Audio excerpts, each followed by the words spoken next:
హిందూ బంధువులందరికీ నమస్కారం. రామాయణం బాలకాండ 48వ సర్గము అహల్య శాప వృత్తాంతము. పరస్పరము విశ్వామిత్ర మహర్షి, సుమతి మహారాజు కుశల ప్రశ్నలు ముగిసిన పిమ్మట రాజు ఆ మహామునితో ఇట్లు నుడివెను. ఓ మునీశ్వర, ఈ ఇరువురు చిన్నారులను పరాక్రమమున విష్ణుతుల్యులుగా కనపడుచున్నారు. వీరు గంభీర్య గమనమును గజేంద్ర సదృశ్యులు, శత్రు తిరస్కర గమనమునందు సింహతుల్యులు, భయంకరమగు సార్దూల సమానులు, వృషభముల వలె టీవిగా నడుచువారు. వీరు తామర్రేకుల వలె విశాలమైన కన్నులు గలవారు, ఖడ్గములను ధనుర్బాణములను ధరించిన వారు, రూప సౌభాగ్యమున అశ్విని దేవతల వంటి వారు, వయసునకు దగిన సొగస్సుతో యవనమునందు అడుగిడుచున్నవారు, దివి నుండి భూమికి వచ్చిన దేవతల వలెనున్న వీరు మా భాగ్యవశమున ఇచ్చటికి విచ్చేసిరి. ఓ మునీశ్వర, తమ సుకుమారమైన పాదములతో ఈ కటికి నేలపై నడుచువచ్చుచున్న వీరు ఎవరి కుమారులు? సూర్యచంద్రులు ఆకాశముల వలె వీరు మా దేశమున వెలుగులు విరజిమ్ముచున్నారు. శరీరౌన్నత్యమునందును దరహాసాదులతో తమలోని భావములను ప్రకటించుట యందును, గమన భాషణముల యందును, చూపుల యందును ఒకరికొకరు తీసిపోనివారు, శ్రేష్టములైన ఆయుధములను ధరించిన ఈ వీరులు ఈ దుర్గమారణ్యములలో నడిచివచ్చుటకు కారణమేమి? ఇంతకును వీరెవరు? ఈ విషయములన్నింటినీ వినగోరుచున్నాను, తెలిపి పుణ్యము కట్టుకొనుడు. ఆ మహారాజు ప్రశ్నలకు సమాధానంగా విశ్వామిత్ర మహాముని సిద్ధాశ్రమమున వసించిన విషయము, తాటక మారీచాది రాక్షసుల వధ మున్నగు విషయములు సమస్త వృత్తాంతమును పోసగుచ్చినట్టు తెలిపెను. విశ్వామిత్రుడు వచనములను విని దశరథుని పుత్రులకు రామలక్ష్మణుల వంటి మహాత్ములు తనకు అతిథులుగా లభించినందుకు మహారాజు పరమానందభరితుడయ్యను.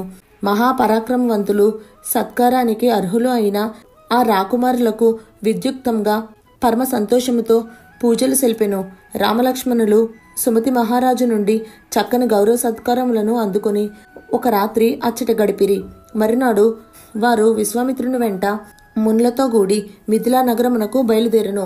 మునులందరూ మనోహరమైన జనకుని పురమును జూచి బాగు బాగు అని కొనియాడుచు ఆ మిథులకు నమస్కరించిరి. అంతటా శ్రీరాముడు మిథులకు సమీపమున గల వనమునందు ఒక ఆశ్రమమును జూచెను. అది ప్రాచీనమైనదియును మిక్కిలి రమ్యముగా ఉండెను, కానీ అది నిర్జనముగా ఉండును. దాన్ని చూచి శ్రీరాముడు ఆ మహామునితో ఇట్లు నుడివెను. ఓ మహాత్మా, ఇది పూర్తిగా ఆశ్రమ లక్షణములతో కనపడుచున్నది, కానీ ఇందు మునులెవ్వరునూ కనబడటలేదు. పురాతనమైన ఈ ఆశ్రమమును ఎవరిదైయుండును? ఈ విషయములను వినగోరుచున్నాను. మిక్కిలి తేజస్వియు వాక్చతుర్యుడు అయిన విశ్వామిత్ర మహాముని రాఘవుని ప్రశ్నలకు ఇట్లు ప్రత్యుత్తరమిచ్చెను.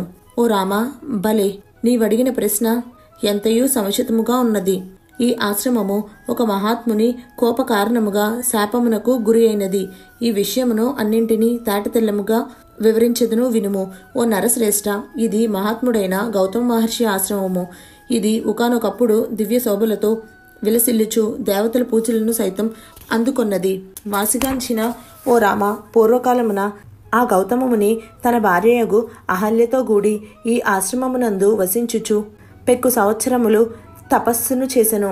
గౌతముని ఆశ్రమమున లేని సమయమును చూచుకుని సచీపతి అయిన దేవేంద్రుడు గౌతమ ఋషి వేషములో ఆ ఆశ్రమమునకు వచ్చి అహల్యతో ఇట్లు వచించెను. ఓ సుందరీమణి, కామాతురులు ఋతుకాలము వరకు ఆగురు.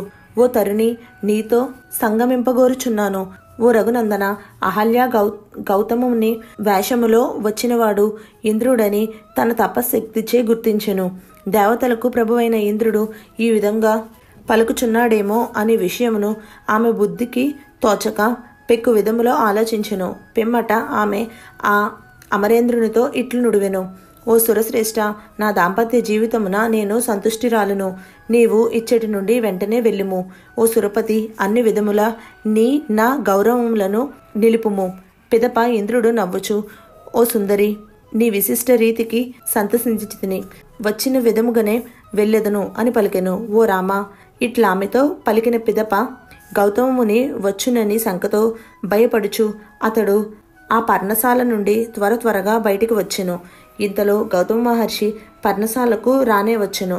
తపోబల సంపన్నుడైన ఆ ముని దేవదానవులకును అజేయుడు. తీర్థజలములలో స్నానమునర్చి అతడు అగ్ని తేజస్సుతో ప్రకాశించుచుండెను. అట్టి ఆ మహర్షి సమిదలను కుశలను చేతబట్టుకుని ఆశ్రమమున ప్రవేశించుచుండగా ఆయనను చూడగానే ఇంద్రుని ముఖం భయంతో వెలవెలబోయెను. ఉత్తమశీల సంపన్నుడైన గౌతమ మహర్షి తన రూపమును ధరించి వచ్చిన దుర్వర్తనుడను ఇంద్రుణ్ణి చూచి రోషముతో ఇట్లు పలికెను. ఓ దుర్మతి, నా రూపమును ధరించి వచ్చి అనుచితంగా ప్రవర్తించితివి. అందువలన నీవు విగత వృషణుడవయ్యదువు అని శపించెను. మహాత్ముడైన గౌతముడు రోషముతో ఇట్లు శపించిన వెంటనే ఇంద్రుని వృషణములు నేలపై రాలిపడెను. అట్లు ఇంద్రునకు శాపం ఇచ్చిన పిదప గౌతముడు అహల్యను కూడా ఇట్లు శపించెను. వేల కొలది సంవత్సరములు నీవు అన్నపానాదులు లేక వాయుభక్షణములతో తపించుచు ఈ ఆశ్రమమునందే పడియుందువు. భస్మసాయినివై ఎవ్వరికిని కనబడకుండా ఉండెదవు. దశరథుని కుమారుడైన అజేయుడగు శ్రీరాముడు ఈ ఘోర వనమునకు వచ్చినప్పుడు నీవు రామపాదధూళి స్పర్శతో శాప విముక్తిని పొంది పవిత్రురాలగుదువు, నిజ రూపమున పొందదువు.